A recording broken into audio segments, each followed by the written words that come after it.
Why men have given up on women. Let's face it, the red pill community was not built overnight. As both a woman and a psychotherapist, my journey has been humbling to say the least. The number one reason that men have given up on women and on love is solely because the gap between men and women is getting larger and larger. With women, there's the movement of I don't need no man. And then with men, you have that movement of women are a liability. The divide didn't happen by accident. Too many women turned independence into superiority, mistaking partnership for submission. What used to be balance became competition, and affection turned into another test to pass. The peace men found alone is what's left when connection starts feeling like punishment. I don't think men like women anymore. You see, I cook, I clean, I take care of the kids, I do everything right, and yet I'm still single. I just don't get it. He hates you, they hate us. Men do not like us. Most men would see this and immediately dismiss it as hyperbole. But what they should do instead is look at why it is true for women that they feel like men hate us. This statement is emotionally true for many women. We feel like men hate us. And what that actually means is a whole bunch of things. It means that many men do actually hate us. It means that we feel that the patriarchy has set women up to fail. We feel that the patriarchy is against us. And we know that a lot of the time men don't love us. They love what we do for them. Respect has become transactional, not timeless.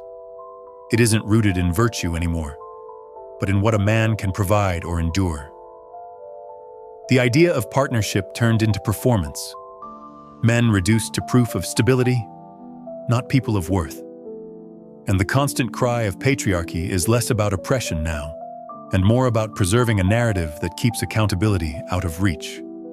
It's the rude awakening that men have needed for thousands of years. I have 4 big things to say about this, but first of all, I'm not quite sure where this belief came from that if more women divorce their husbands, that these men are just going to believe that it was all their fault and they're going to grow and get better. No, there's never just fault on one side, and men know that. Second of all, most men that go through divorce end up losing a lot in the form of lost time with their children and financially through spousal support and child support. So many men just feel victimized by the court system. Thirdly, a lot of these men that get put through the ringer, they eventually build themselves back and they realize that they're a lot happier being single. It's actually a lot more peaceful for them. And fourthly and lastly, a lot of men never want to get married again, or in the first place, because they hear women like this talking about divorce as if it's some sort of punishment for her not being happy, as if his needs and the family's needs have nothing to do with it. And men are smarter than that. Men don't leave divorce court broken by love. They leave broken by the system. Everything they built turns into a payout, and everything they cared for turns into evidence. It's not bitterness that makes them walk away from marriage. It's pattern recognition. Once a man realizes his effort is rented, not respected, peace becomes the only thing worth keeping. 4 reasons why being a single man in your 30s is awesome. Number 1, you're actually attractive to women, okay? A lot of guys spend time in their 20s not feeling attractive to women at all, but if you work on yourself in your 30s, you're gonna be a lot more attractive to them. Number 2, you're less desperate for sex. The good thing about being in your 30s is you're not a complete horn dog all the time. It actually helps. 3, you have money to finally do what you want and you're not sweating over the check when the bill comes. 4, you have less pressure to settle down and have kids. This is one of the benefits of being a guy as opposed to women who experience a lot of pressure during this time. Your 30s hit different because clarity finally replaces chaos. You stop chasing validation, start valuing peace, and move like a man who's been through enough to know what's worth his time. Money, looks, and confidence all balance out when you've learned how to handle yourself. The pressure to settle is still there, but wisdom teaches you that peace of mind outranks any deadline.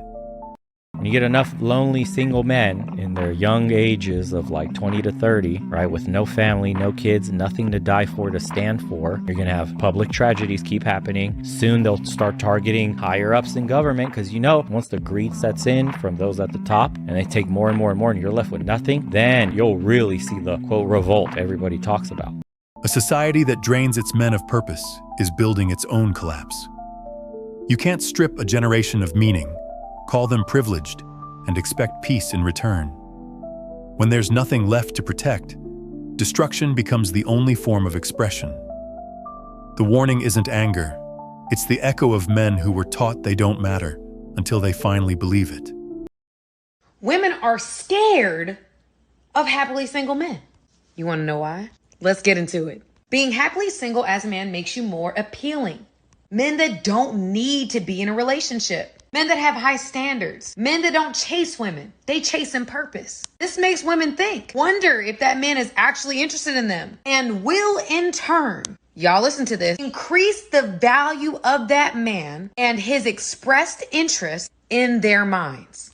Women fear satisfied men because they can't be steered by validation anymore. After years of watching others lose everything for love that turned into leverage, men learned to invest in themselves instead. Purpose became the new partnership, and peace became the prize. This isn't bitterness, it's evolution, and it's long overdue. Would you rather be married and miserable or single and lonely? Single and lonely, as long as I have my money. If you up my thought process, I cannot have you around me because you're gonna fuck up my life. Can you be lonely and not miserable? You can be lonely and have a blast. 9 times out of 10, when somebody tells you they're lonely, are they happy? No. Are they happy? No. I disagree. Are they happy? I've been lonely I and happy. disagree. You can be lonely and happy. You cannot be miserable and happy. It doesn't make sense. When I'm feeling lonely, it's easier for me to be feel loved if I go around people I love. When I'm miserable, I could be around y'all and I'm still miserable.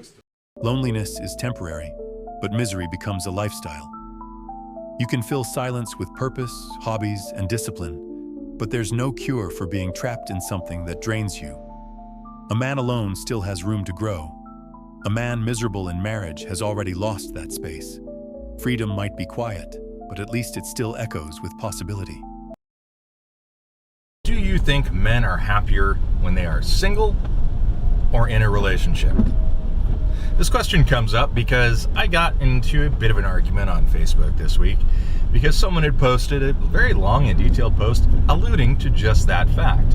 That men, when they are free to pursue their own goals, and see who they want, and hang out with friends, and do all the things that they want to do, are actually happier than when they're in a relationship. And I agreed, because the reality is that men typically give up their goals and hopes in lieu of whatever she wants them to do. Of course, this led to a lot of arguments and a lot of hate from the women at me, which I am very much used to, which is fine. What I want to know is, a little mess on the floor is nothing compared to chaos in your head. Men learned that peace and space are worth more than constant correction and compromise. Freedom might not come with matching furniture, but it comes with silence, clarity, and self-respect. In today's world, being single isn't lonely. It's maintenance for the soul. But there's something to be said about age and experience, life experience. A lot happens in your 20s, and things level out. Getting when you ran get through older. in baggage and trauma. There's people with men don't want that. intelligence. Don't like men don't want that in a partner. Then why aren't they wifing us early? Why are they running around town? Like, you know, if they don't want us ran through in baggage and trauma, why are they like they're waiting till, like, how are we so at 20 I should be looking for 40-year-olds that are ready to settle? Like, I don't know how to not necessarily. I don't know how you. It sounds like just a losing battle all around. If you look at it, it's like all the responsibilities. But like, it depends on if you're a wife. All wives are found, always. If you're 20 years old and you're a wife, you're going to be found. Period. In the story. That was a polite reality check she wasn't ready for. The idea that men should marry women early just to save them from their own choices is backwards. You can't spend your prime collecting experiences, then get mad the good men don't want to fund the aftermath. Standards aren't the problem. Entitlement dressed up as empowerment is. Here is why intelligent men stay single. At work, being logical is rewarded, but that doesn't work with dating. Women want to feel emotions. This means flirting, telling stories, and making her laugh. Only when you stir her emotions can her attraction for you grow. It always circles back to her emotions, her excitement, her validation. Men are expected to perform like entertainers, while their own needs get pushed to the background. Relationships have turned into emotional service jobs, where only one side gets to feel heard. She doesn't want connection. She wants stimulation. And that's not love. That's consumption. I don't think men like women anymore. I don't think that men desire us women anymore. Us real women. I don't think that they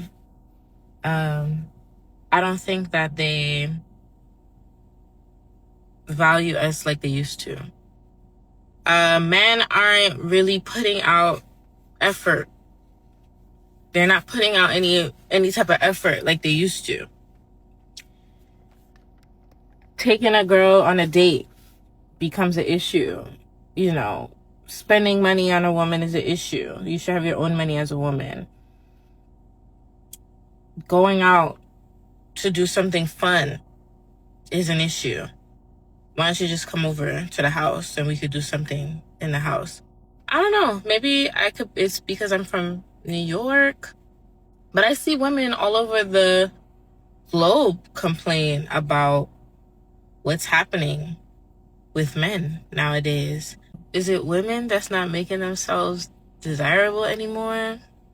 Because there are beautiful women out here. Beautiful women, ambitious women, caring women, nurturing women who are outside looking for love, and men that just can't keep up with that. Like, they're not communicating with them. They're not willing to hang out and do fun things. What happens to the fun in life? What happened to life being exciting and fun and, you know, going out and discovering the world? Beauty isn't the problem. Attitude is. Modern women confuse ambition with masculinity, independence with hostility, and wonder why men stopped showing up. Men didn't lose interest in women. They lost interest in being drained. The fun disappeared when femininity did.